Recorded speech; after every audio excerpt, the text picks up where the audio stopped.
Can you picture a mother striking her own flesh and blood across the face at a lavish, high-society wedding, while over 100 elite guests watch in completely stunned silence? Probably not. It sounds like something out of a movie. So, I need you to put yourself in my shoes for a second.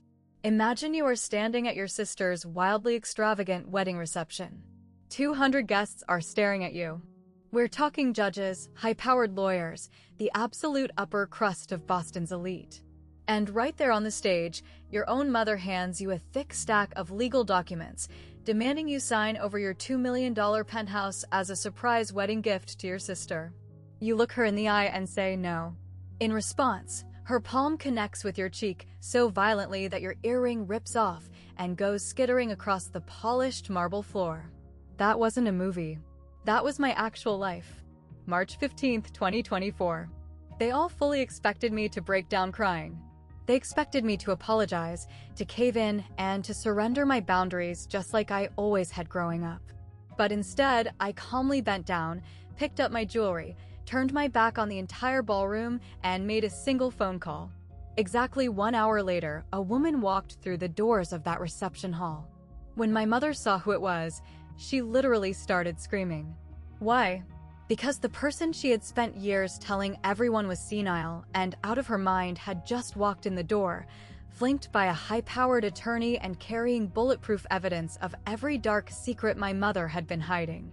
Before we dive deep into how this all went down, please hit that like button and subscribe to the channel, but only if stories about standing up for yourself truly hit home for you. Alright, let me rewind the clock 3 years and take you back to the exact moment this nightmare kicked off. The phone call happened on a perfectly ordinary Tuesday evening in March of 2021. I was hanging out in my tiny studio apartment in Somerville, eating leftover pad thai out of a takeout container, and looking over some architectural blueprints for a client's kitchen remodel. Suddenly, my grandmother's name flashed across my phone screen. "Paige, sweetheart," Eleanor Harrison said. Her voice had that exact same unshakable, authoritative tone it always carried. "I need to share something with you, and I need you to just listen. You have to understand, my grandmother was a professor at Harvard Law School for 31 years before she finally retired. She was not a woman who ever wasted a single breath. So when she casually informed me that she was updating her last will and testament to leave me her penthouse at 150 Seaport Boulevard, a breathtaking property she bought back in 2015 for $1.8 million, which was now easily worth over $2 million, I literally dropped my chopsticks. I sat there in stunned silence. Why me? I finally stammered. It wasn't that I didn't appreciate it, but I genuinely couldn't wrap my head around the logic. "Because you are the absolute only one who takes the time to visit me," she stated plainly. "Every single Sunday for the last 10 years, Paige. Your mother barely manages to mail a generic Christmas card, and your sister doesn't acknowledge I exist. But you? You bring me fresh tulips because you remember they're my favorite flower. You sit on my couch and keep me company even when I have absolutely nothing fascinating to talk about." I could feel a lump forming in my throat, tears stinging the corners of my eyes. "Grandma, are you sure? The paperwork is going to be finalized next month," she continued. "Marcus Webb is taking care of the entire process. He's been my personal attorney for 2 decades. She let out a long, heavy sigh. "Your mother is not going to be happy about this." Calling my mother not happy turned out to be the most massive understatement of the century. Somehow, the news leaked to the rest of the family within a few short weeks. To this day, I have no idea who spilled the beans. Maybe a paralegal at Marcus's office let it slip to a colleague who knew a friend. The legal network in Boston is incredibly incestuous. All I know for a fact is that April of 2021, my mother had summoned me to a mandatory family discussion at her $4 million estate in Beacon Hill. I can still vividly remember stepping into that grand living room and realizing how they had positioned themselves. My father, Richard, was slouched in his massive leather armchair. My mother, Victoria, sat rigidly on the expensive settee. My sister, Madison, was perched delicately on the arm of the sofa, looking like she was posing for a luxury magazine spread. It literally felt like I was walking into a military tribunal. "Paige, My mother's tone was terrifyingly sweet, like honey poured directly over jagged glass. "We need to have a serious conversation about your grandmother's deteriorating condition." Her condition. I took a seat on the only available piece of furniture left, an uncomfortable, straight-backed wooden chair positioned directly in front of their firing squad. "She seems perfectly fine to me," I replied cautiously. "She is clearly not of sound mind." Victoria sharply crossed her legs, the diamonds on her Cartier bracelet flashing in the ambient light. Leaving a $2 million piece of real estate to a single grandchild while entirely excluding the rest of her bloodline? That is not the behavior of a sane, rational person. "She isn't excluding anyone," I pushed back. "She's just choosing to give me something that she genuinely wants me to have. It's her property. It's her absolute right." Madison dramatically threw her hands up and let out this exaggerated, theatrical little sob. "This is just so incredibly unfair. I have always adored Grandma. I just don't have the luxury of endless free time to go visit her like you do. I have a demanding career. I have an actual life. You have a massive trust fund and a wealthy fiancé who owns a literal yacht," I thought to myself. But I kept my mouth shut. Then, my father finally chimed in. He used that highly calculated, measured tone that trial lawyers perfect over decades. "The most equitable course of action," Richard Harrison said, "would be for you to formally decline this inheritance. Or, at the very least, you should agree to liquidate the property and distribute the cash evenly among the immediate family." I just stared at him. This was Richard Harrison, a man who hadn't bothered to ask me a single personal question about my life in half a decade. A man who had entirely skipped my college graduation ceremony because of a scheduling conflict, which I later found out was actually a country club golf tournament. And now, this man had the nerve to lecture me on what was fair? "I am not declining a single thing," I said, my voice hardening. "And I am not selling a single thing. Grandma made this choice entirely on her own because it's what she wanted. If you guys have such a massive issue with it, take it up with her." The temperature in that living room seemed to instantly plummet below freezing. Victoria's fake, plastered-on smile vanished without a trace. "Then I strongly suggest you prepare yourself," she hissed, "for the consequences of acting so disgustingly selfish." Those consequences arrived with brutal speed. By the summer of 2021, I realized I had been completely removed from the family group chat. I only found out about my sister Madison's lavish engagement party because I stumbled across an Instagram post on my feed. It was a picture of her looking radiant, surrounded by all of our cousins, holding up flutes of expensive champagne. I immediately recognized the background. It was the Boston Harbor Hotel. The caption read, "Future Mrs. Caldwell," followed by 3 diamond emojis. Nobody called me. Nobody sent an invite. When I finally confronted my mother about the blatant exclusion, she didn't even flinch. "Oh, sweetheart, we just assumed you wouldn't want to attend. You've been so incredibly tied up with your cute little decorating business." My cute little decorating business was a fully licensed, highly successful interior design studio boasting 12 active corporate clients, with revenues that had legitimately doubled in the last 12 months. But in the eyes of Victoria Harrison, if you didn't have a law degree from an Ivy League school or a husband with an 8-figure bank account, your career was just a cute little hobby. But honestly, being excluded from parties wasn't the most painful part. The nightmare was the aggressive smear campaign Victoria launched against me. She started spinning vicious stories to absolutely anyone in her social circle who would listen. Paige completely brainwashed my poor mother. I actually heard her whisper to a neighbor at a local gathering I had bravely attended uninvited. She visited her constantly just to isolate her and turn her against her own family. You know how easily manipulated the elderly can be. She painted a masterpiece of me as a gold digger, a manipulative predator, the horribly ungrateful daughter who was exploiting a confused, defenseless old woman for a massive payday. And yet, through all the gossip and the dirty looks, I never once defended myself in public. I never caused a scene. I genuinely believed that if I just swallowed my pride, kept my head down, and focused on my work, the storm would eventually blow over. I was so incredibly naive. I didn't realize that my total silence was the exact thing she was banking on. Another piece of the puzzle I couldn't figure out was why Grandma Eleanor suddenly decided to pack up her life and move into Brookhaven Senior Living at the end of 2021. It was an ultra-luxurious assisted living facility out in Wellesley that cost an eye-watering $12,000 every single month. Whenever I asked her about it, she just brushed it off, claiming she wanted a little peace and quiet away from the family drama. But every now and then, during my Sunday visits, I would catch a fleeting look in her eyes.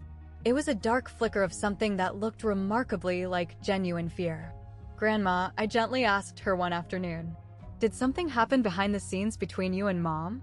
She turned her head, gazing out the large bay window at the perfectly manicured facility gardens for what felt like an eternity. "Some deeply unpleasant things are better left undisturbed," she finally murmured. "At least for the time being." I foolishly let the subject drop. I really shouldn't have. It would take 3 agonizing years before I finally uncovered the terrifying truth she had been burying and exactly why she felt she had to hide from her own daughter.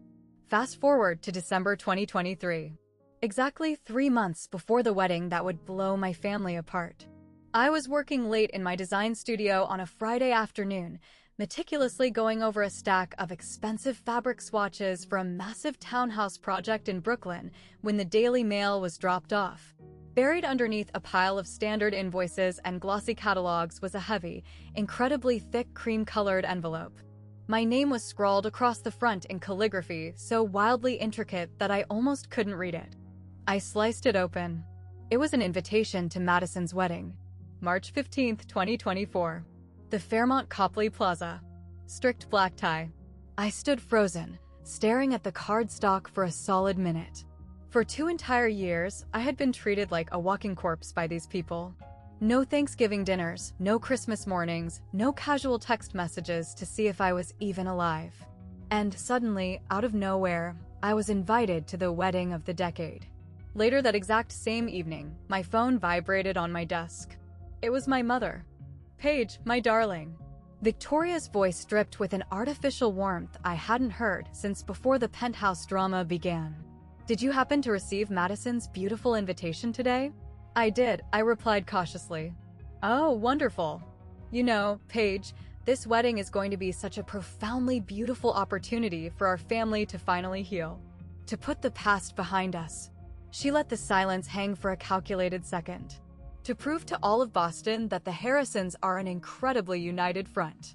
I just waited. I knew the punchline was coming. "I have been doing a lot of thinking," she pressed on. And there it was. The hook.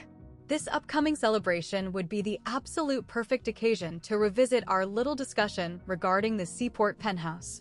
Madison and Tyler are going to desperately need a gorgeous place to settle into after they return from their honeymoon. Somewhere highly appropriate for a prominent young couple beginning their lives together.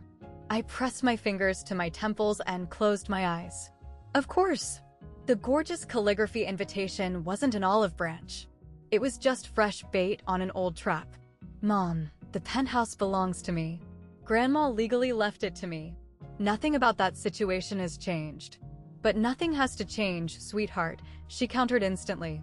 "You could just quietly transfer the property deed over as a magnificent wedding present. Just picture how overwhelmingly generous that would make you look to everyone. Imagine how incredibly proud Grandma would be to see you generously supporting your baby sister." The sheer, unadulterated audacity of her words actually sucked the breath right out of my lungs. She was actively trying to weaponize my grandmother, the exact same woman who specifically, legally selected me to have the apartment, as the main reason why I should hand it over to the sister who ignored her.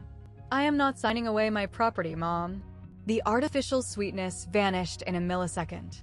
"Madison deserves a flawless start to her marriage," Victoria snapped, her voice turning to pure venom. "She is marrying into the Caldwell dynasty. Do you even comprehend what that entails? Tyler's father is a senior managing partner at Ropes and Gray. They will be hosting massive events. They will be entertaining politicians and judges. They absolutely require a residence that visually reflects their new social standing. Then Tyler's senior partner father can go ahead and buy them one," I shot back. The silence on the line stretched out, cold and heavy. When Victoria finally spoke again, Every syllable was coated in frost. I highly expect you to think very, very carefully about this decision before the wedding day arrives. And I expect you to make the correct choice. Click. I sat there in the quiet of my studio as the winter sun dipped below the skyline, throwing long, dark shadows across my drafting table. Everything suddenly clicked into place. I knew exactly what was on the line. If I showed my face at that wedding and publicly refused her demands in front of the exact high society crowd she had spent 30 years kissing up to, she would destroy me. She would corner every single guest, whisper in their ear, and cement the narrative that I was a bitter, deeply selfish sibling trying to sabotage my sister's fairy tale day. She would weaponize the entire Boston elite against my brand. My interior design reputation, which relied heavily on word-of-mouth referrals from those exact wealthy circles, would be completely obliterated. But on the flip side, if I stayed home and hid, that would be its own devastating form of defeat. It would prove to them that I was a coward. It would validate their narrative that I had something to feel incredibly guilty about. I seriously debated throwing the invite in the trash. I really did.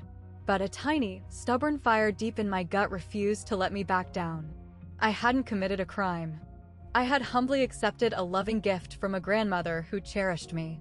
I refused to let my family make me feel like a fugitive in my own life. I checked the box. I RSVP'd yes. Exactly 7 days before the wedding, my phone started vibrating furiously at 7 in the morning. It was Grandma Eleanor. Sweetheart, she breathed into the receiver. Her voice had this terrifying urgency to it that I had only witnessed maybe 2 or 3 times in my entire life.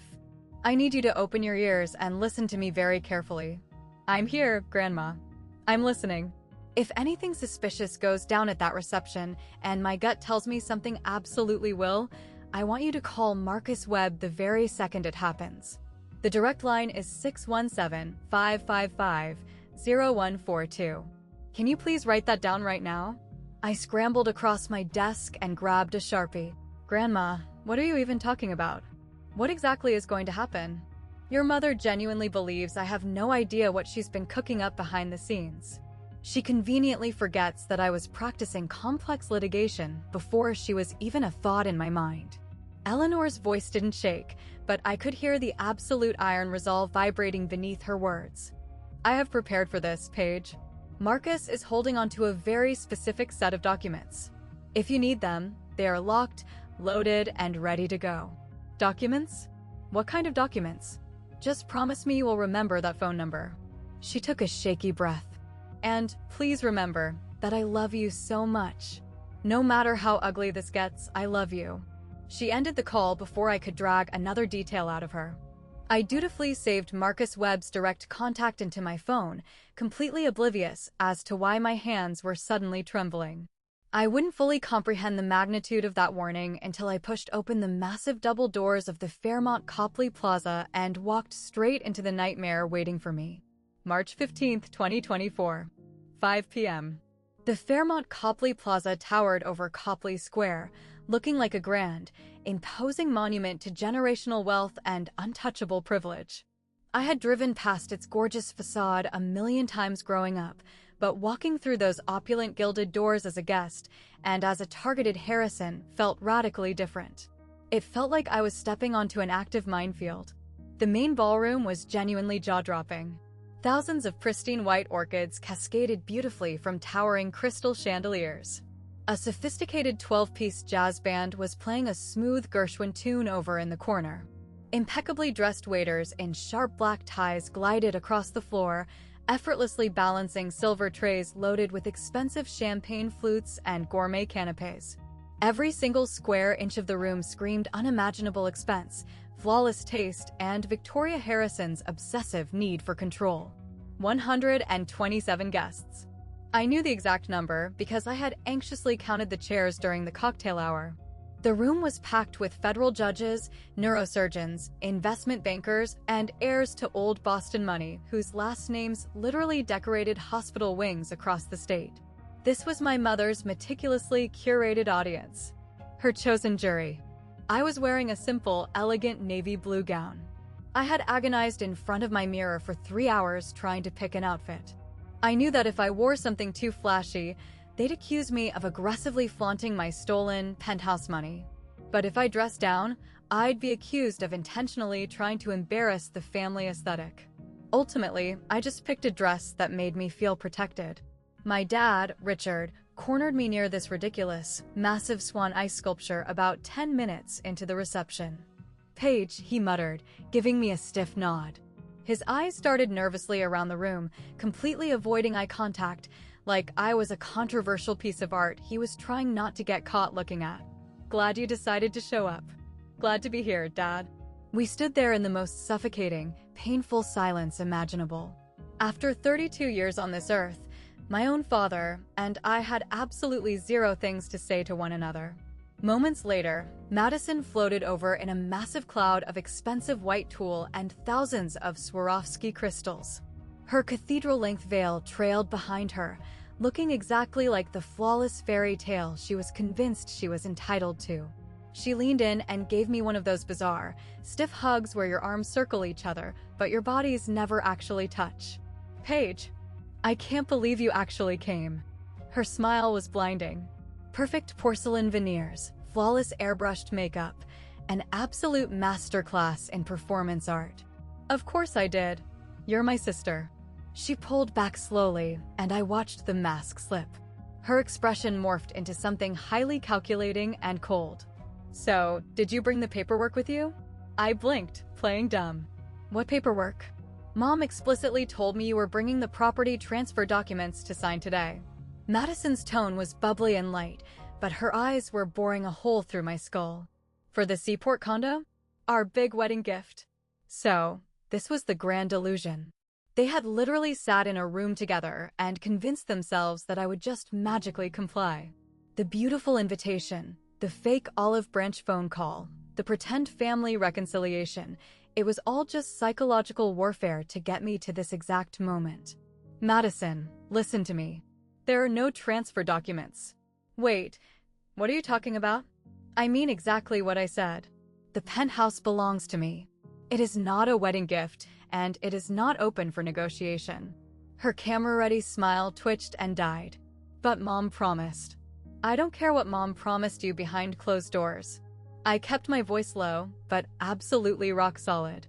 "I am not signing over my home. Not today. Not tomorrow. Not ever."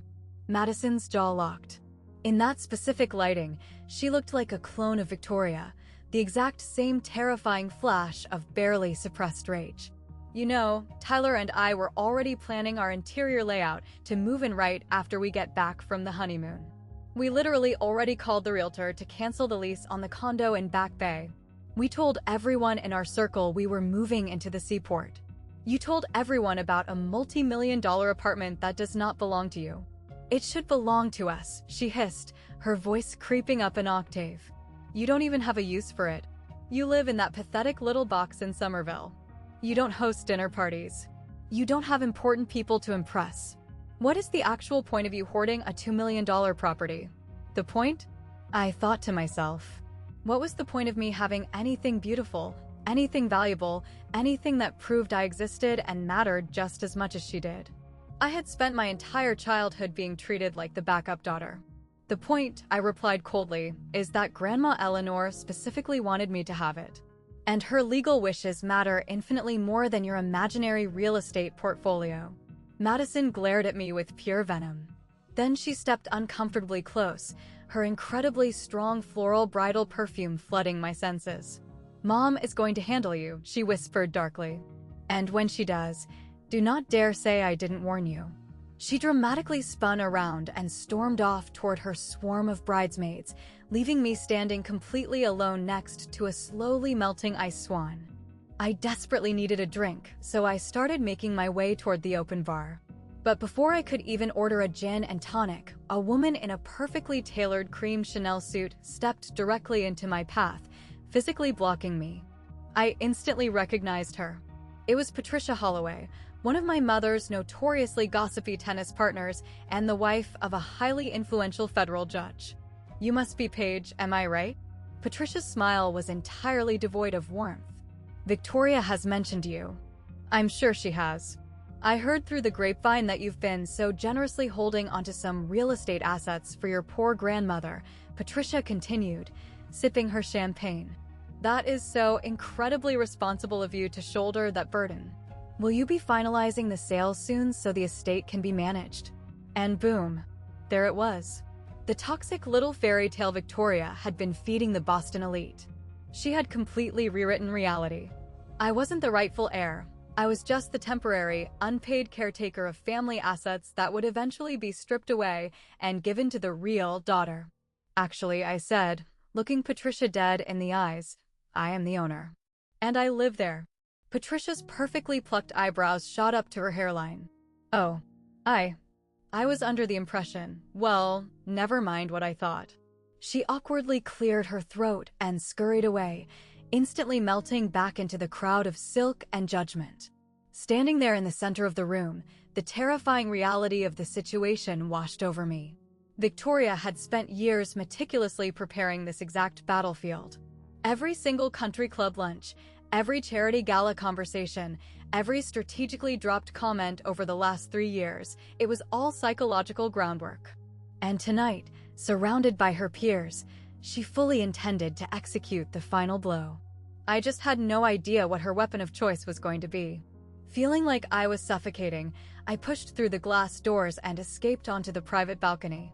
The freezing March air whipped across my bare shoulders, but after the oppressive, toxic heat of the ballroom, it felt like heaven. I pressed my hands against the freezing stone railing, staring blindly out at the gorgeous city lights of Copley Square, desperately trying to get my heart rate under control. Right on cue, my phone vibrated in my clutch. It was Grandma Eleanor. I swiped to answer instantly. Hello. My dear girl, her voice floated through the speaker. It was hauntingly calm. Tell me exactly what the atmosphere is like down there. I glanced nervously over my shoulder through the thick glass at the glittering, laughing crowd. How do you even know something is happening? Because I birthed the woman, and I know exactly how my daughter operates. A heavy pause. Victoria has been actively orchestrating something massive for weeks. She's been making hushed phone calls, organizing key players, building up her little theatrical case. She arrogantly assumes I have no idea because I'm locked away in an assisted living facility. The pure, unadulterated disdain in my grandmother's voice was electric.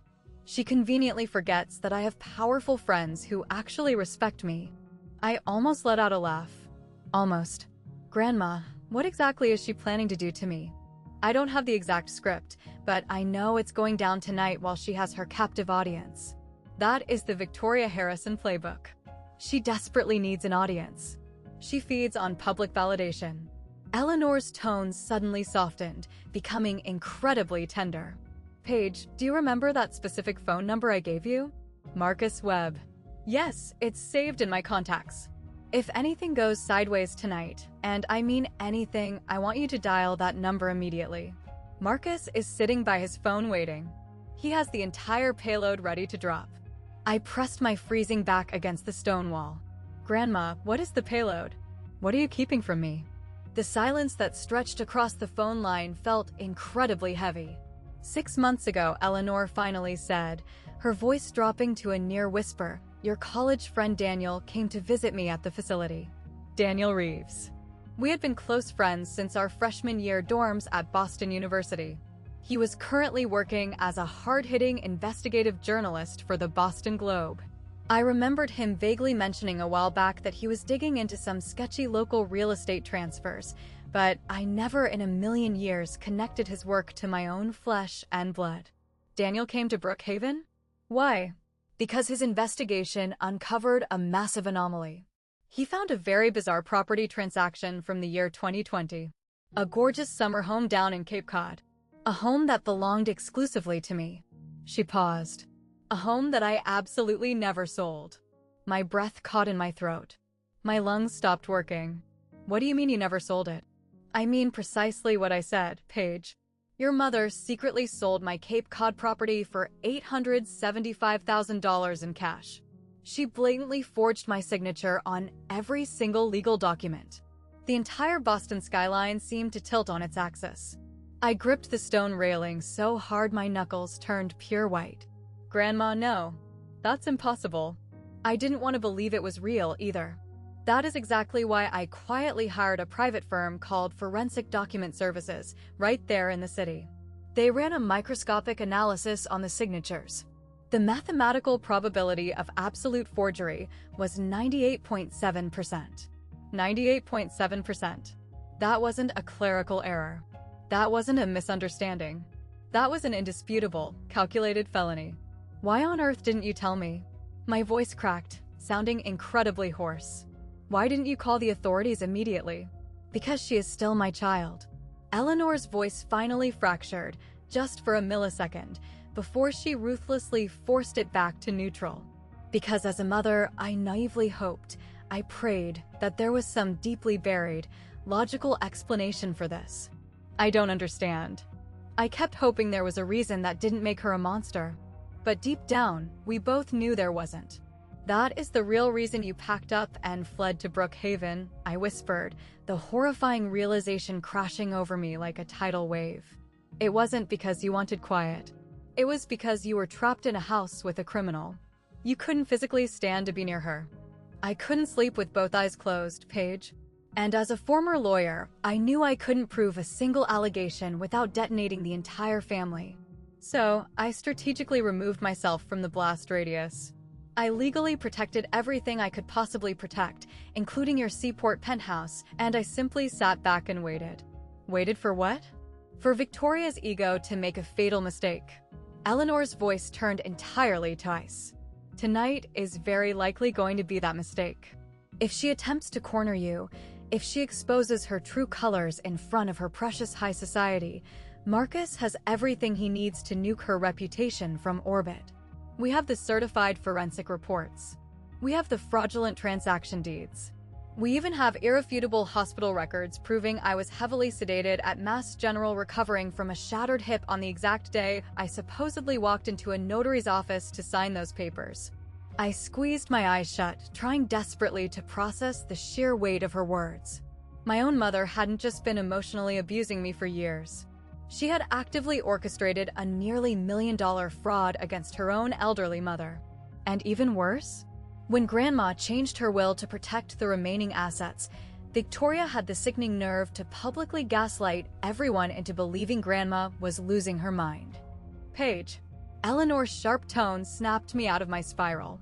I am not telling you this dark secret to make you despise your mother. I am telling you this so you fully comprehend the level of sociopathy you are dealing with. And you need to know that when she tries to back you into a corner tonight, you are not unprotected. You have never been alone. Through the thick glass doors, I heard the jazz band strike up a grotesquely upbeat swing tune. What do you need me to do? I asked. Whatever she throws at you, do not put your name on a single piece of paper. And if she pushes you past your breaking point, call Marcus. Just tell him the documents are required. He will take it from there. A long pause hung in the freezing air.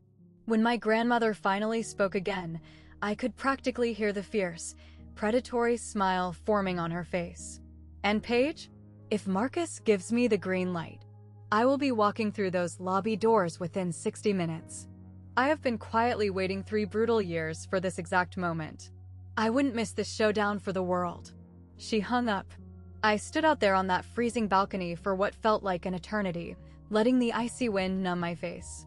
Then, I slowly rolled my shoulders back, smoothed out the wrinkles in my navy dress, and marched straight back into the lion's den. I thought I was fully prepared. I really did. Quick pause here. I know for a fact that some of you listening to this have been trapped in toxic family dynamics just like this, where the people who are genetically supposed to protect you are the ones actively trying to break you down. If this story is hitting a little too close to home, please sound off in the comments right now.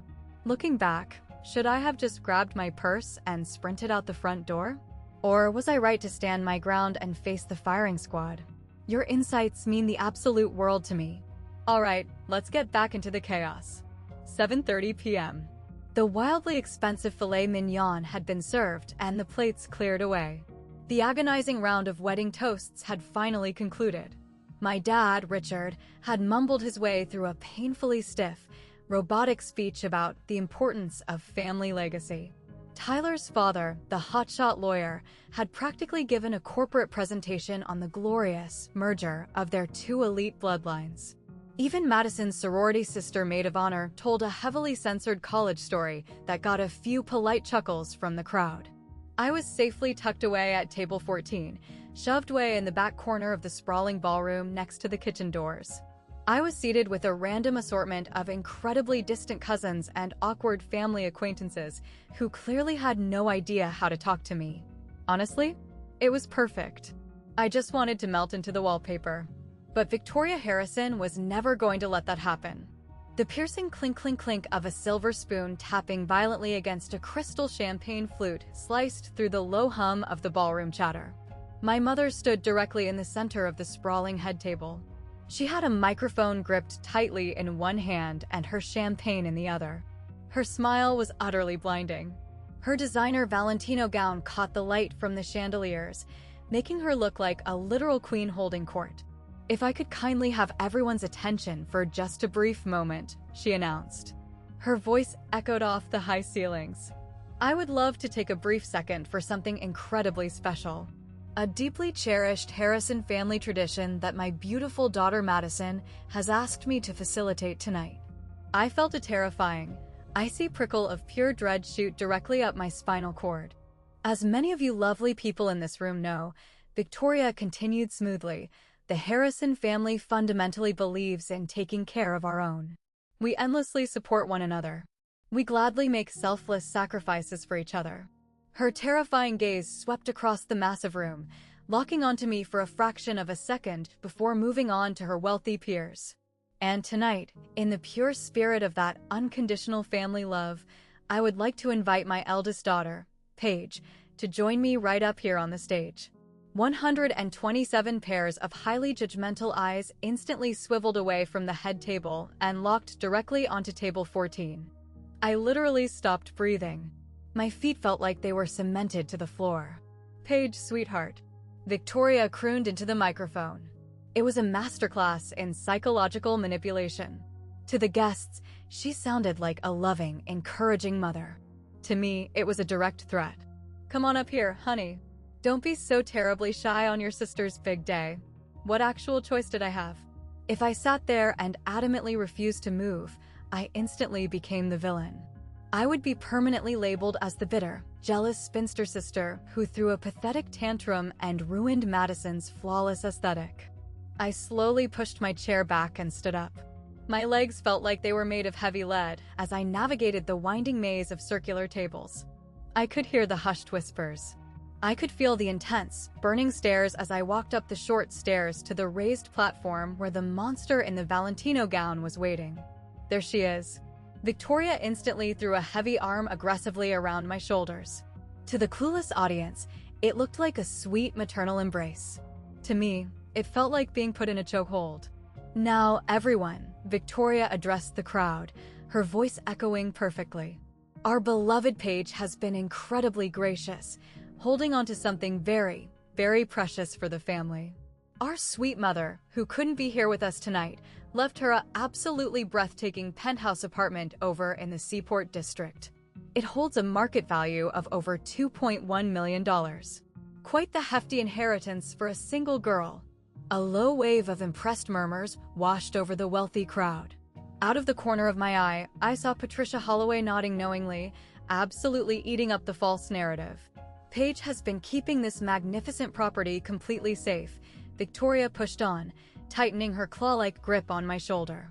"Patiently waiting for the absolute perfect milestone to share this wealth with her family. And, honestly, what more perfect moment could there possibly be than right now? Madison's spectacular wedding day. The beautiful dawn of her new life with Tyler." Like a magician pulling a rabbit out of a hat, Victoria suddenly produced a thick leather folder. I hadn't even noticed it sitting on the table. She flipped it open with a dramatic flourish, revealing a massive stack of heavily tabbed legal paperwork. A transfer of deed. A quitclaim agreement. My full legal name was already perfectly typed onto the signature lines. "All our wonderful Paige needs to do right now is sign on the dotted line," Victoria beamed, holding out an expensive fountain pen. And this unimaginably generous gift will guarantee that Madison and Tyler begin their sacred marriage in a spectacular home that truly matches their bright future. The entire ballroom actually erupted into applause. They were clapping. They were literally clapping for me. These incredibly smart, educated people genuinely thought they were witnessing a beautiful, tear-jerking act of extreme sisterly devotion. They had absolutely no idea they were watching a public mugging. Mom. My voice was quiet, but it didn't shake. I am absolutely not signing this. Victoria's plastered smile didn't move a single millimeter, but her eyes went dead. Oh, don't be nervous in front of the crowd, sweetheart. It's just some standard paperwork. It is not just paperwork, I said, projecting my voice just enough so the front tables could hear me. It is the apartment Grandma Eleanor specifically left to me. She didn't leave it to Madison. She didn't leave it to the corporate family trust. She left it to me. The applause awkwardly fizzled out. The suffocating, heavy silence that instantly crashed down over the room was utterly deafening. Paige. Victoria's manicured nails dug painfully into my bare shoulder. She dropped her voice to a vicious hiss, but unfortunately for her, she forgot how sensitive modern microphones are. The speakers caught every single word. Do not dare make this difficult for me. I am not making this anything, I replied calmly. I am simply telling you no. Madison suddenly materialized at the edge of the stage. Her face was twisted into a terrifying mask of wounded, highly calculated innocence. Paige, are you actually going to do this to me right now? On my wedding day? Madison, I didn't ask to be dragged up onto this stage.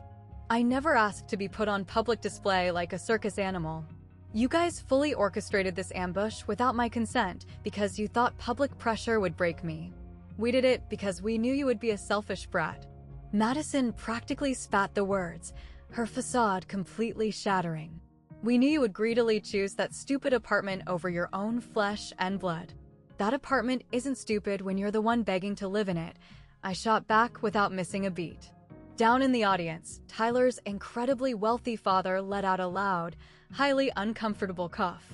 Over by the catering doors, a young waiter carrying a massive tray of glasses froze completely solid, looking absolutely terrified to breathe. This was rapidly deteriorating into a total nightmare. And then, Victoria's legendary composure finally shattered. The mask fully slipped off. Her face flushed violently red. Her voice spiked into a hysterical screech, the microphone amplifying her absolute meltdown to the entire hotel. You ungrateful, pathetic child, she screamed. After absolutely everything this family has sacrificed for you. After we housed you, paid for your education, and financially propped up your pathetic little decorating hobby. You refused to do this one simple thing to ensure your sister's happiness. You never supported my business. I yelled back, the adrenaline finally taking over. You have never once stepped foot inside my studio. And you sure as hell didn't raise me. Grandma Eleanor raised me every single summer while you were off jet-setting to legal conferences, charity galas, and anywhere else on earth that got you away from your own kids. Shocked, audible gasps ripped through the audience. I had definitely crossed a massive line. I knew it the second the words left my mouth, but the dam had burst, and I physically couldn't stop. That penthouse belongs to me because Grandma legally wanted me to have it. I continued, my voice echoing off the walls. Because I actually showed up for her. Because I actually gave a damn whether she lived or died. And no amount of public blackmail or humiliation is ever going to force me to sign it away. Victoria's arm swung backward so incredibly fast that my brain didn't even register the movement. Smack. Her open palm connected with the left side of my face with such devastating, explosive force that it literally snapped my entire head sideways. The beautiful silver earring I was wearing, the exact one Grandma Eleanor had gifted me for my 30th birthday, was violently ripped from my earlobe. It bounced across the polished marble stage with a sharp ping, sounding exactly like a tiny silver bell dropping in a cathedral. The entire ballroom went completely, horrifyingly dead silent. Not a cough. Not a whisper. Nothing. For about 10 seconds, I just stood perfectly still. The skin on my cheek was burning like it had been hit with a branding iron. My vision swam for a second. I could physically feel the weight of 127 wealthy guests staring directly at me, absolutely paralyzed, waiting to see if I was going to burst into tears or retaliate. What I did was take a deep, slow breath. I calmly bent down at the waist. I picked up my silver earring off the floor. The metal post was slightly bent out of shape, but it wasn't broken. I methodically straightened it out with my thumb, lifted my hands, and slid it right back into my ear. Then I slowly stood up to my full height and locked eyes with my mother. "That is the absolute last time you will ever lay a hand on me," I said. My voice didn't waver. It didn't crack. I was so unbelievably proud of that. I turned my back to her and slowly walked off the platform. I walked through the endless maze of tables, past the horrified whispers, past the bug-eyed stares of the socialites, past the jazz band that had completely abandoned their instruments mid-song. I pushed through the heavy wooden double doors of the ballroom and stepped out into the quiet luxury of the lobby. I didn't break into a run. I didn't let a single tear fall. I calmly found a secluded, quiet corner over near the concierge's desk, pulled my phone out of my clutch, and manually dialed the exact number I had saved 1 week prior. It rang exactly once. Marcus Webb's office line. "This is Paige Harrison," I said. My voice was eerily calm, unshakable, and crystal clear. "Please inform my grandmother that the documents are immediately required." "Understood clearly, Miss Harrison," Marcus replied in a deep, serious tone. "We will be on site within the hour." I hit end. Then I sat down heavily on a plush velvet bench, gently touched my throbbing, burning cheek, and just waited. 1 hour.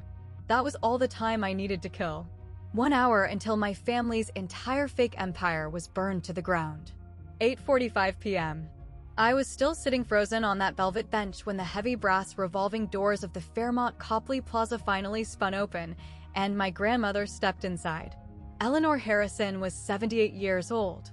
She relied heavily on a polished wooden cane to get around now, and her physical movements were much slower than the fierce woman I remembered from my childhood. But absolutely everything else about her still radiated the exact same terrifying, unyielding authority that had made her an absolute legend in the Harvard Law Faculty Lounge. She was wearing a gorgeous gray cashmere overcoat draped elegantly over a classic black dress. Her beautiful silver hair was pinned back flawlessly. And walking directly by her side was Marcus Webb. He was in his mid-40s, wearing sharp wire-rimmed glasses and a tailored charcoal suit, gripping a scuffed leather briefcase that looked heavy enough to contain the nuclear launch codes. "Grandma." I scrambled off the bench. For the first time all night, my iron composure cracked just a tiny bit. "You actually came." She slowly crossed the expensive lobby rug, reached out, and gently took my face in both of her soft, wrinkled hands. Her incredibly sharp eyes scanned the bright red, swollen handprint currently branded across my cheek. She didn't miss a single detail. "She struck you." "Yes." Eleanor's jaw visibly locked. A terrifying storm brewed behind her eyes. She leaned in and kissed my forehead so incredibly gently, the exact same way she used to comfort me when I was a little kid and scraped my knee falling off my bicycle. "Then let's go finish this," she commanded softly. We marched down the long hallway and pushed through the doors into the ballroom together. The wedding reception had devolved into total, unmanageable chaos. Massive clusters of confused guests were huddled closely together in intense, hushed conversations, their expensive champagne completely abandoned on the tables.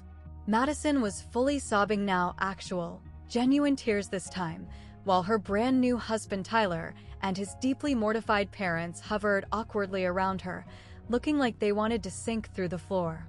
Up near the wreckage of the head table, Victoria was aggressively gesturing and yelling at Richard, who was frantically trying to get her to lower her voice.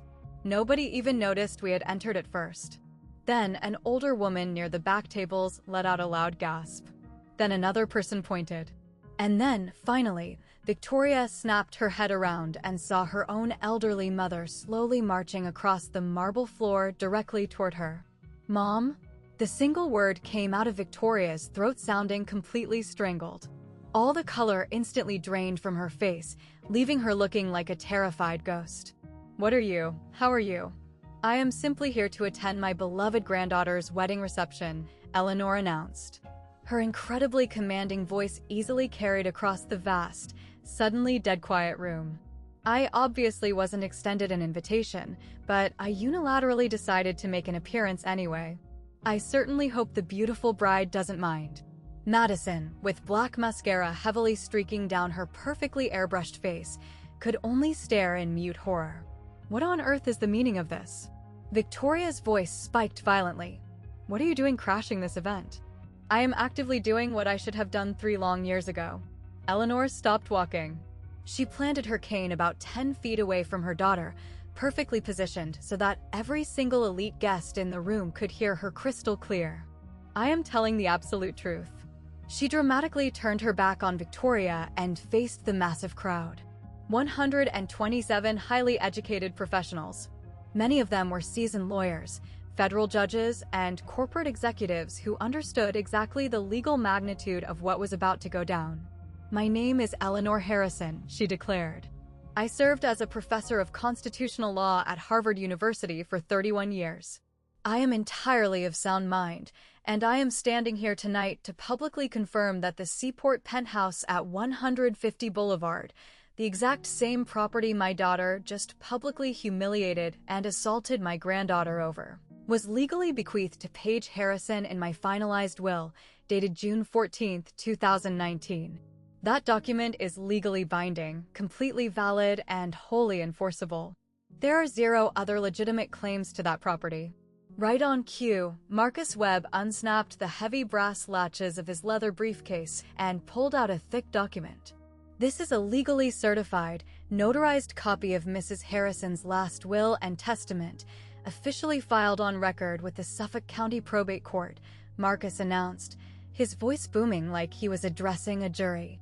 "I have served as her personal legal counsel for 23 consecutive years, and I can unequivocally attest to its absolute authenticity." Victoria's face contorted into a mask of pure desperation. "This is completely absurd.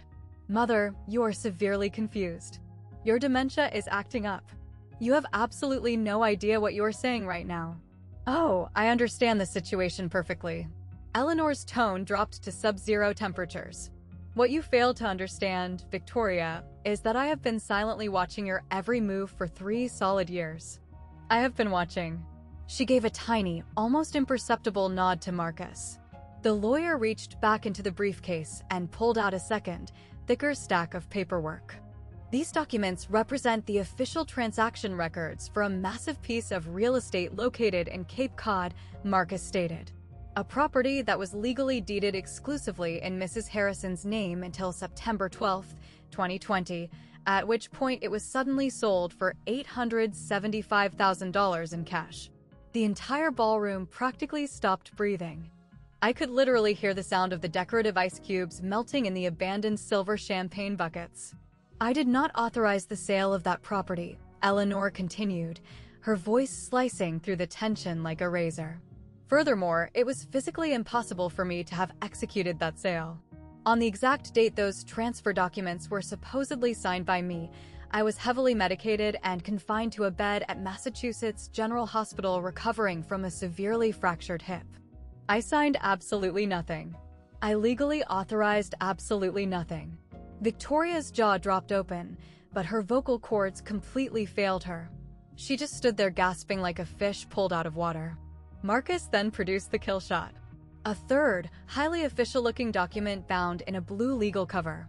"This is a certified forensic analysis report executed by Forensic Document Services, a state-certified firm specializing in microscopic handwriting analysis." Marcus turned slightly, locking eyes with the managing partners in the room.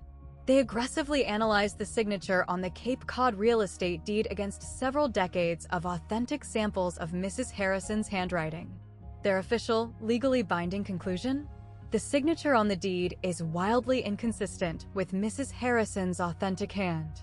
The mathematical probability of outright forgery is 98.7%. Utter bedlam erupted.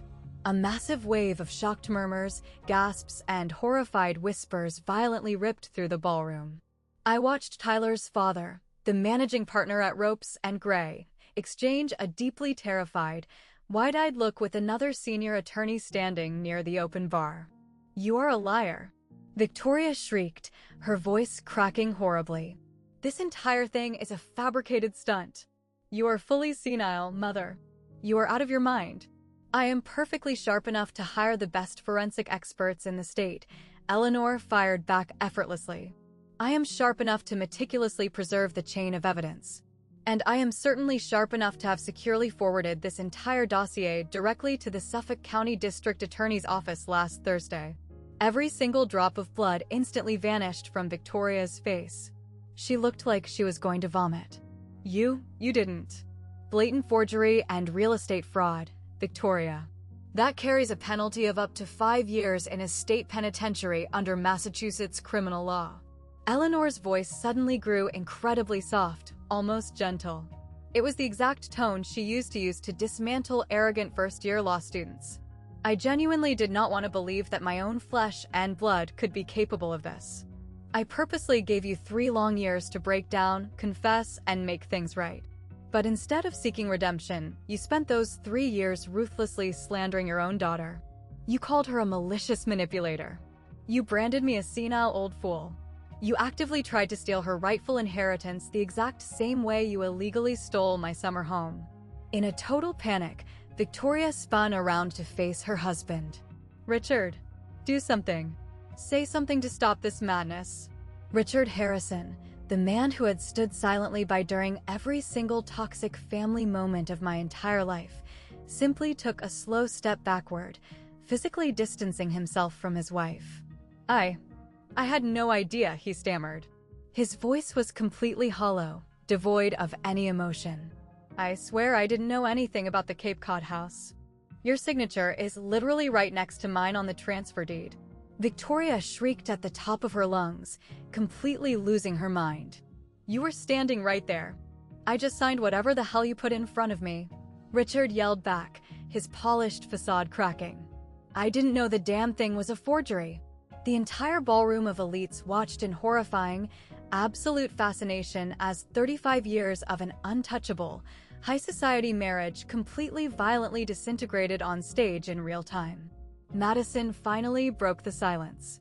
Her voice sounded incredibly tiny, like a terrified little girl. Mom? What exactly is Grandma talking about? Victoria didn't answer her. She physically couldn't answer. She just stood frozen in the dead center of her own meticulously constructed, million-dollar stage. Her perfect wedding. Her perfect elite audience. And her entire life was burning to ash right in front of her eyes. Eleanor slowly turned away from the wreckage and looked at me. Her sharp eyes were incredibly tired and lined with deep sadness, but completely resolute. Paige, honey, I am so incredibly sorry that you had to find out the truth this way.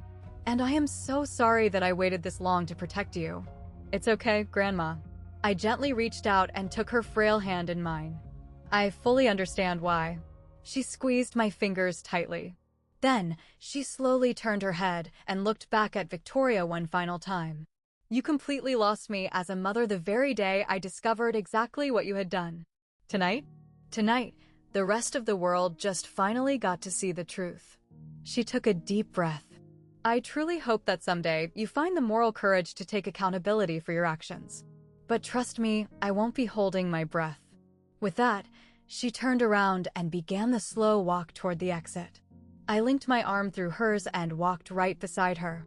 Behind us, the absolute meltdown began. I heard Victoria start screaming, just completely incoherent, desperate denials, wild accusations, frantically demanding that someone, anyone, do something to fix it. I heard Tyler's wealthy parents snap something incredibly harsh and final at Madison. I heard the collective murmur of the massive crowd rapidly crescendo into a deafening roar of juicy gossip and wild speculation.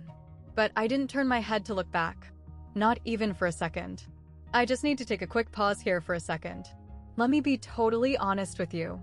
When I was walking out of that spectacular ballroom with my grandmother leaning on my arm, I wasn't feeling a rush of petty revenge. I wasn't pumping my fist thinking about winning the argument. All I could think about was the massive amount of precious time our family had violently thrown away and how overwhelmingly grateful I was that Grandma and I still had some time left. If you have ever been lucky enough to have someone in your corner who fiercely believed in you when the entire world was calling you a liar, please drop their name down in the comments below. They absolutely deserve to be celebrated today. And if you're dying to hear exactly how the legal fallout of this disaster played out, make sure you are subscribed right now. Alright, let's wrap up the story.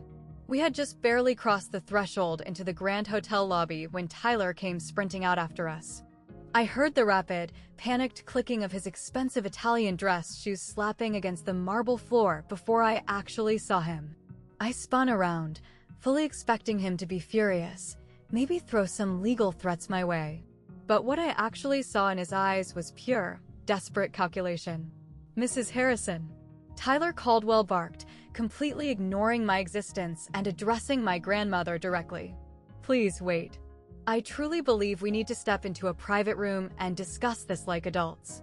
There has clearly been a massive breakdown in communication that can easily be ironed out." Eleanor stopped walking. She slowly turned and analyzed him with the exact same withering expression she probably used to verbally destroy unprepared law students back in the 70s.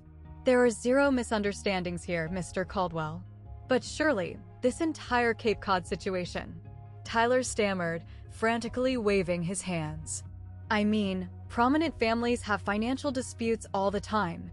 Real estate paperwork gets incredibly complicated. If we could all just sit down at a table with our respective legal teams." "The official paperwork was maliciously forged," Eleanor cut him off, her voice like a cracking whip. "My own daughter actively committed felony fraud. Those are not financial disputes, young man. Those are federal crimes." Tyler nervously shifted his weight from foot to foot, and I watched his polished, wealthy boy mask slip completely off. Underneath the expensive suit and perfect haircut, I saw the raw, pathetic desperation. "Well, regarding the Seaport penthouse," he pushed, swallowing hard. "Madison briefly mentioned to me that you might be heavily reconsidering the structure of your will, especially given the new circumstances. The beautiful wedding, the joining of our two families. Perhaps there is a beneficial way we can. Mr. Caldwell." Eleanor's voice was as cold and sharp as a surgeon's scalpel. "I am not reconsidering a single damn thing. The penthouse legally belongs to Paige. It will forever continue to belong to Paige. And if you are standing here essentially begging to know whether I will eventually leave my remaining millions to a granddaughter who just legally attached herself to a pathetic man willing to grovel for real estate in a hotel lobby, the definitive answer is absolutely not." Tyler's entire face flushed a violent, humiliating shade of crimson. For a split second, his fists clenched, and I honestly thought he was going to say something horrific. Instead, Eleanor just smiled. It was that incredibly terrifying, polite smile that made opposing counsel physically sweat in a courtroom. "You married into the wrong side of the Harrison family, young man. And frankly, based on the severe lack of character you've displayed here tonight, Madison is more than welcome to keep you." She turned her back on him without uttering another syllable. Marcus Webb instantly stepped up, using his broad shoulders to physically block Tyler from following us. "I would highly advise you to return to your crying bride, Mr. Caldwell," Marcus stated flatly. "Absolutely anything you say to us right now could be heavily scrutinized in the ongoing criminal investigations." Tyler Caldwell, the arrogant son of a managing partner at one of the most elite law firms in all of Boston, suddenly looked like a terrified, completely helpless little boy. He tucked his tail between his legs and scurried back toward the ballroom doors without saying another word. We finally pushed through the front doors and stepped out into the freezing March night. The crisp air smelled heavily of incoming rain, and the antique streetlights threw gorgeous pools of golden light across the cobblestone streets of Copley Square. "Grandma," I whispered, my throat feeling incredibly tight. "I am so unbelievably sorry about the wedding. About the massive public scene. About all of this." She reached over and gently patted my arm. "Do not dare apologize to me, Paige. I have been sitting in a quiet room waiting 3 agonizing years to say those exact words." It felt absolutely magnificent. Despite the heavy adrenaline still pumping through my veins, I let out a laugh. It sounded incredibly raw, broken, and exhausted, but it was 100% genuine. "So, what exactly happens to them now?" I asked. Marcus adjusted his glasses and answered in a completely neutral, professional tone. The district attorney's office is going to formally proceed with their criminal investigation. Your grandmother has provided them with an overwhelming mountain of physical documentation. Whether severe criminal charges are officially filed will ultimately depend on their internal review, but I can assure you, the forensic evidence is undeniably compelling. And Victoria? I asked softly. Eleanor's fierce expression finally softened. A fleeting look crossed her face, something that could have been deep maternal grief, or maybe just overwhelming relief. It was impossible to decipher. Her fate is entirely up to the justice system now, Eleanor murmured. I have officially done what I needed to do. The rest of this mess is completely out of my hands. I thought about my mother for a second. I pictured her still standing inside that massive, chaotic ballroom, completely surrounded by the elite judges and lawyers she had spent her entire adult life desperately trying to impress, watching her pristine social empire crumble into absolute dust. A tiny, dark part of my brain felt a wave of savage, vindictive satisfaction. But honestly, the much larger part of my soul just felt unbelievably exhausted. I really wasn't doing this for revenge, I said out loud, though I wasn't totally sure if I was trying to convince them or myself. I really didn't want to punish her. I know you didn't, Eleanor agreed softly. You did it because certain evils simply cannot be allowed to continue unchecked. Some massive lies cannot be legally permitted to stand as the truth. She looked up at me, her sharp eyes filled with immense pride. There is absolutely no cruelty in exposing the truth, Paige. There is only clarity.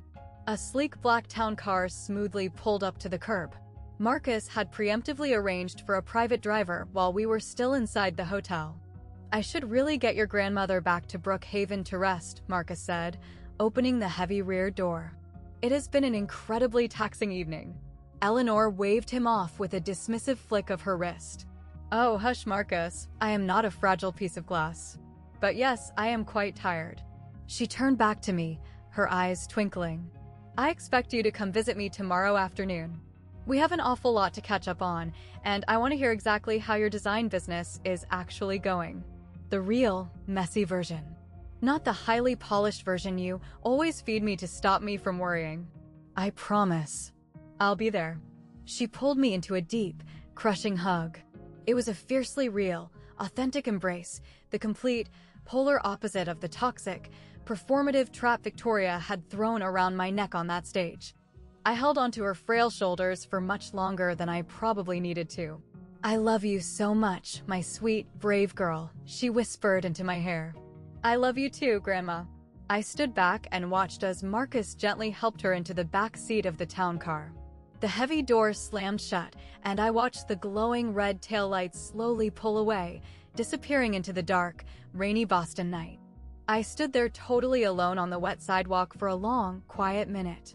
Suddenly, my phone buzzed in my pocket. It was a text message from Daniel Reeves, the journalist. Just saw the Globe's main legal beat reporter tweet out something incredibly cryptic about a prominent Beacon Hill attorney getting raided. Was that you guys?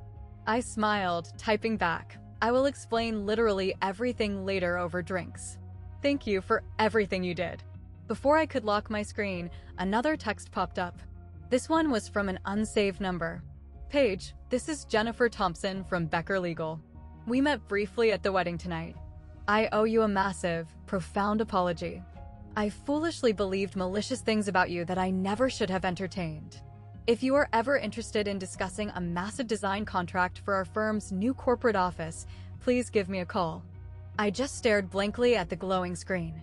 Jennifer Thompson was one of the incredibly wealthy women I had explicitly seen whispering and gossiping with Patricia Holloway near the bar earlier that night. And now, less than 2 hours later, she was actively throwing a massive business opportunity at my feet. I honestly wasn't sure if I would even call her back, but I saved her contact info anyway. Then I slipped my phone back into my clutch, pulled my coat tightly around my freezing shoulders, and started the long walk toward the parking garage. For the absolute first time in 3 long, agonizing years, I actually felt like I could suck a full breath of air into my lungs. The immediate fallout over the next few weeks was swift, brutal, and incredibly precise.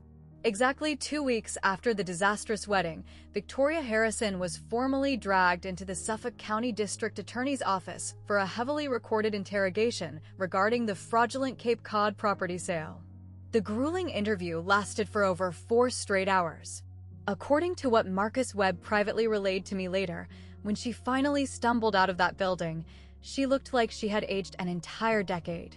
Her defense attorney, a cocky guy from her elite tennis club who had originally bragged about taking her case, formally withdrew his representation within 3 days, vaguely citing a conflict of interest. But I strongly suspected the real reason. He had taken one look at the overwhelming mountain of forensic evidence and realized he wanted absolutely nothing to do with a sinking ship. Or, even more likely, he had been explicitly warned by his powerful peers that legally defending Victoria Harrison would permanently torpedo his own social standing in the Boston legal community. My father quietly packed his bags and relocated to a luxury suite at the Ritz-Carlton on March 28th. Because even while his entire family imploded, Richard Harrison still had to maintain his precious wealthy aesthetic. He ended up releasing a pathetic, carefully worded statement through a family PR contact, claiming he was simply seeking temporary space to process recent shocking revelations and asserting he had zero prior knowledge of any improper financial transactions. Whether a single soul in Boston actually believed him was an entirely different story. His signature was fully legible on the transfer documents right alongside Victoria's forged one. Playing the ignorance card only really works if society is actually inclined to give you the benefit of the doubt. And after 30 solid years of standing silently by his toxic wife's side, Richard had completely burned through his social goodwill. Madison and Tyler indefinitely postponed their wildly expensive international honeymoon. I eventually heard through a gossipy cousin that Tyler's parents were absolutely terrified about the severe financial entanglement and strictly demanded that their son's legal exposure be completely cleared by a judge before the couple was allowed to leave the country.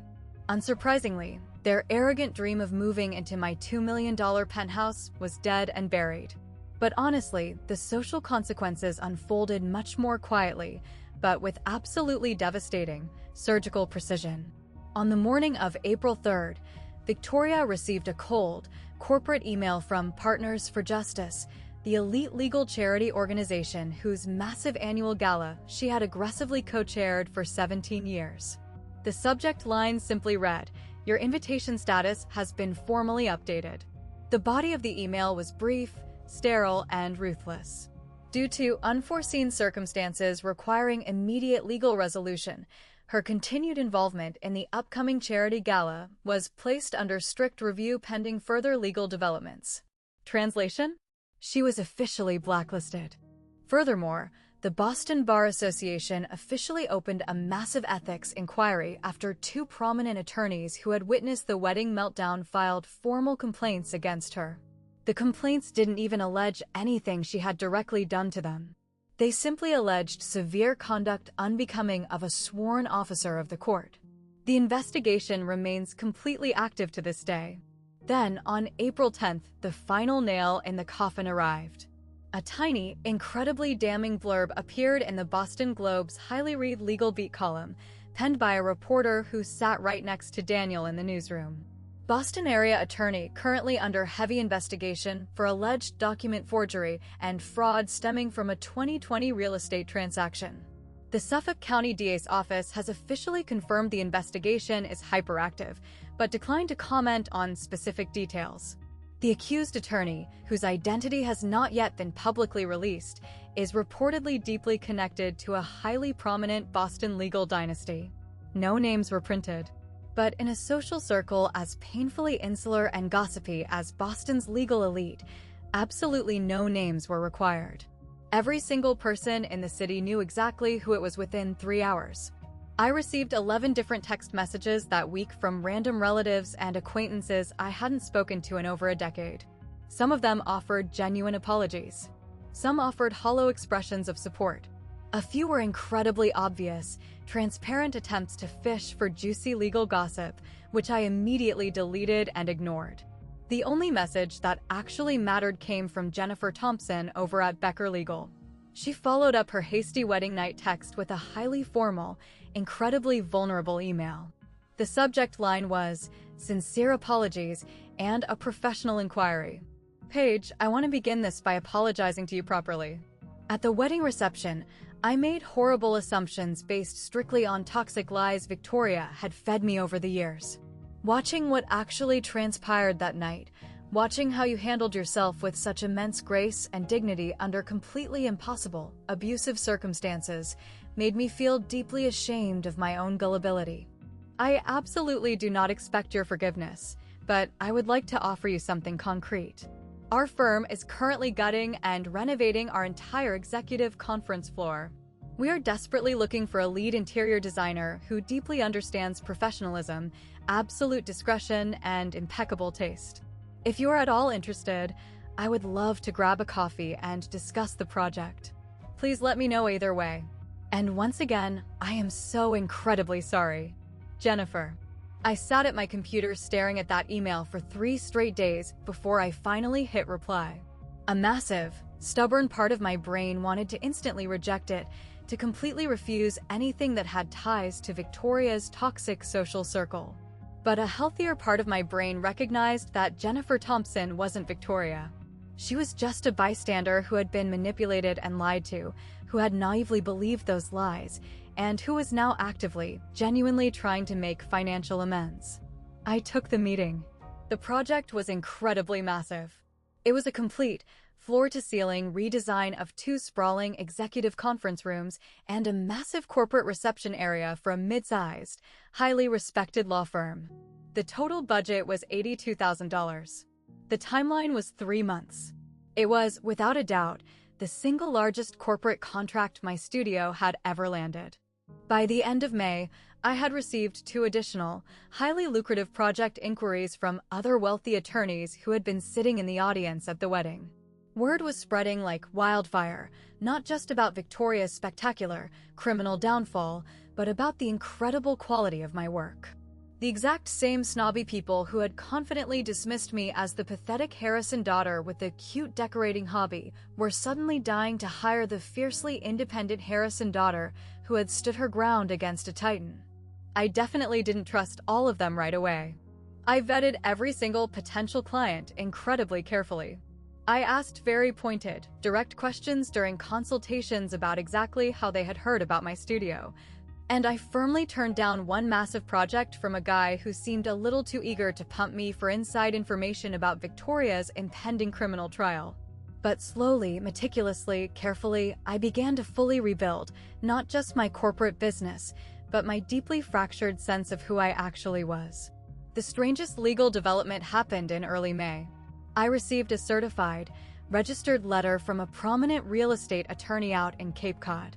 The letter formally informed me that the fraudulent 2020 sale of Eleanor's beautiful summer property was officially under intense legal review by the state, and that the current innocent owners of the home had been formally notified of severe potential title defects.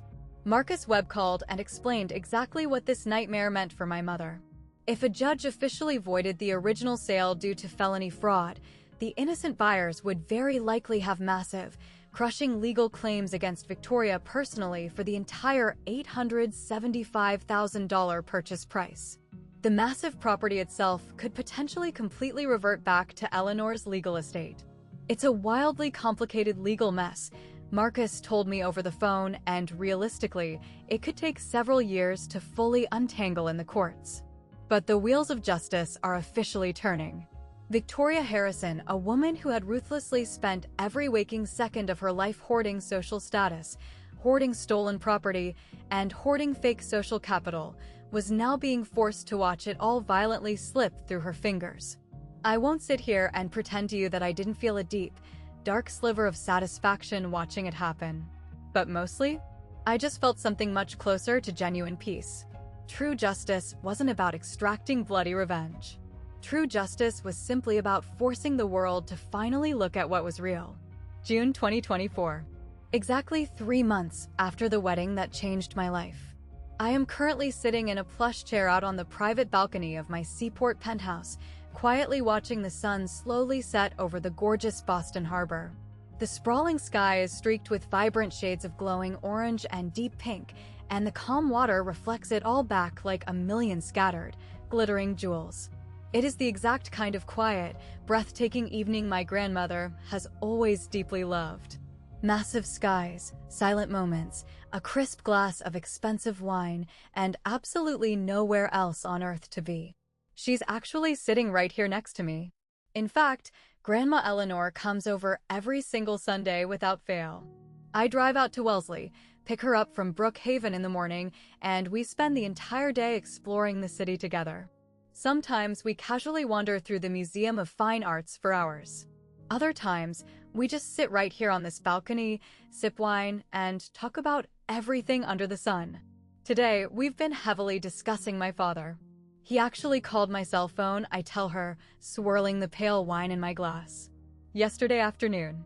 She slowly raises a perfectly manicured eyebrow. And he desperately wanted to explain himself. To tell me his side of the whole disaster. I lean back against the cushions. He still swears up and down that he knew absolutely nothing about the Cape Cod house. He claims Victoria aggressively handled all the financial paperwork, and he blindly just signed his name wherever she aggressively pointed her finger. Do you actually believe him, Paige? I sit there and genuinely think about it for a long moment. Really, truly think about the man who raised me. I believe that he cowardly chose not to ask any hard questions, I finally say, my voice steady. I believe he actively chose not to know the truth.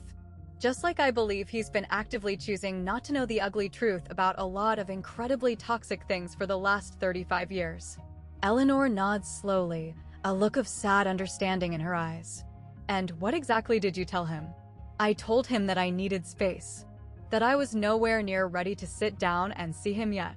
And that if he ever wants to have a real, authentic relationship with me in the future, he is going to have to actually earn it. Not by throwing out empty apologies or pathetic excuses, but by actually, consistently showing up for me over a long period of time. She reaches across the small table and gently squeezes my hand. That is an incredibly healthy boundary to set, sweetheart. We sit there in incredibly comfortable, safe silence for a long time as the sunset deepens into a dark, bruised purple. Madison actually texted me, too, I add casually. Last Wednesday. I heard about that. She asked if I would be willing to jump on a phone call with her. She said she really wants to sit down and talk things out. And will you? I look out over the sprawling harbor, watching the expensive sailboats slowly return to their docks, watching the massive city lights begin to flicker on one by one in the distance. No, not yet, I say. Honestly, maybe not for a very, very long time. I pause, gathering my thoughts. She absolutely knew what was happening, Grandma. Maybe she didn't know the exact legal details about the forged Cape Cod deeds, but she absolutely knew about the intense pressure, the endless manipulation, and the vicious lies. She stood right there in the room every single time Victoria called me a selfish brat or an ungrateful burden. She never once opened her mouth to defend me. She never once questioned the toxic narrative she was being spoon-fed. That is entirely true, Eleanor agrees softly. If she actually wants to have a real sister, I continue, my voice firm, she has to actively want to know the harsh truth. She has to be totally willing to open her eyes and see exactly who our mother really is. And I honestly don't think she is anywhere near there yet. I don't think she even wants to be there. I take a deep, cleansing breath of the cool ocean air. So no, I am not permanently locking the door forever. But I am absolutely not opening it until she has done the work and is fully ready to walk through it honestly. Eleanor smiles at me. It's a small, incredibly proud smile that reaches all the way to her eyes. You have truly learned something incredibly profound, Paige. Something I desperately wish I had figured out when I was your age. What's that? That unconditional love without fundamental respect isn't actually love at all. It's just a toxic habit. She looks at me with those razor-sharp, endlessly knowing eyes. And you absolutely deserve to have both. I finally started going to intense therapy back in April. My incredible therapist's name is Dr. Carolyn Mitchell, and her entire practice specializes heavily in toxic family systems and enforcing rigid boundary setting.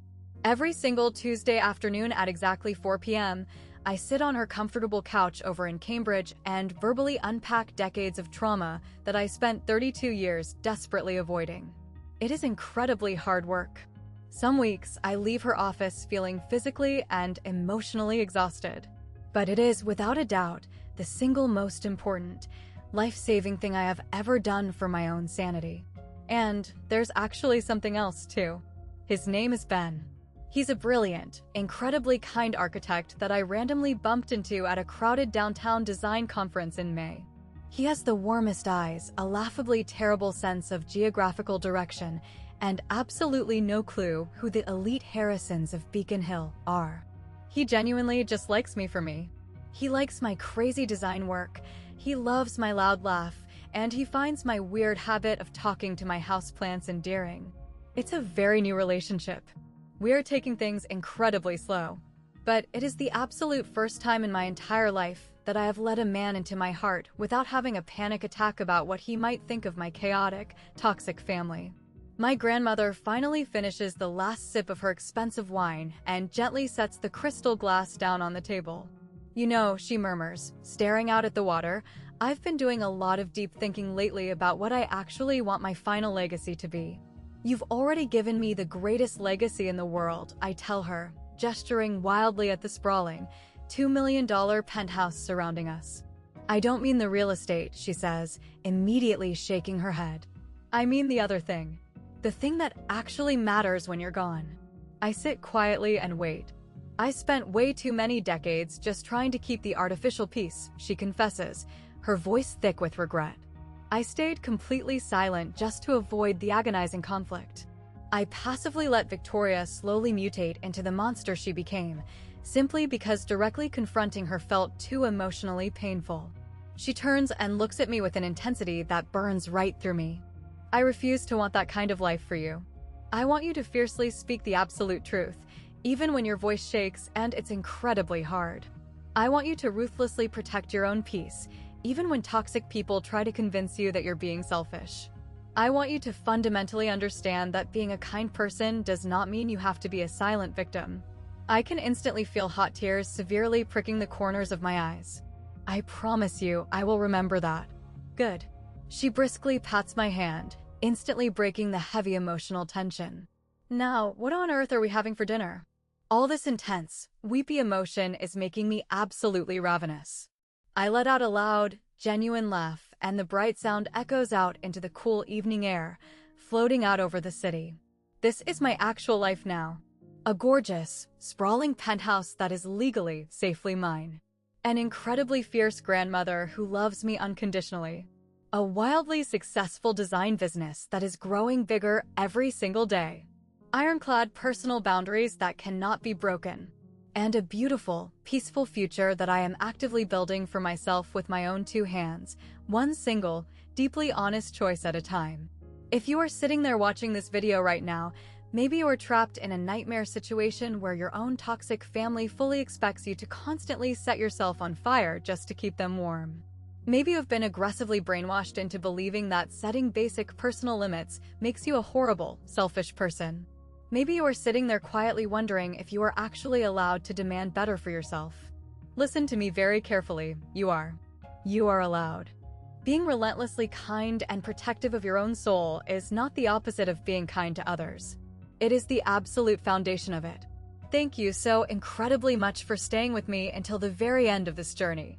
And if my crazy story resonated with you today, if it helped remind you that you are fundamentally worthy of basic respect, that your boundaries absolutely matter, and that the ugly truth is always worth speaking out loud, please leave a comment below. I want to read your story. I want to hear how you survived. Please hit that like button to help the algorithm, and make sure you subscribe to the channel if you want to hear more insane stories about navigating toxic family dynamics, enforcing ironclad boundaries, and finally finding your own way in the dark. Be sure to check the description box for more videos exactly like this one. And until next time, please remember this one simple rule: aggressively protecting your own peace is never a crime. It is an absolute necessity. Take care of yourselves out there. I'll see you in the next video.